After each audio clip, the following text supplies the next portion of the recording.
No. Kasi syempre yung mining na yan, unethical yan eh.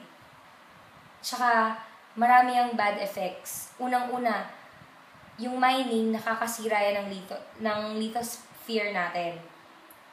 Pati na rin yung mga coral reefs natin underwater. Pangalawa, yung mga fossil fuels natin na nakabaon na for 100 years, kapag yun nirelease mo in an open air, magre-release yung mga fossil fuels na yun ng methane. And yung methane na yun, 20 times more dangerous yun kaysa sa carbon dioxide. So yung mining, una, delikado siya sa environment. Pangalawa, sa health rin ng mga tao sa paligid ng mining sites. Pangatlo, lingid sa kalaman ng lahat, yung mining is the main cause of earthquake. Kasi syempre kapag nagmamine ka, nadedecompress yung land, yung lupa.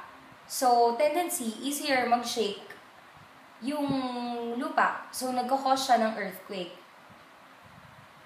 Tapos, di ba sabi ng mga pro mining, recyclable naman lahat ng mga tin cans, yung mga metals. So, bakit pa kailangan mag-mine? Dapat, itigil na yung mining, we should stop mining, and i-recycle na lang yung mga na-mine na. Kasi, nakapag-mine na, they have mined enough already. So, kailangan, itigil na yung mining. Yung mga na-mine na nila noon, gamitin na lang, i-recycle na lang to supply everyone's needs, and stop mining.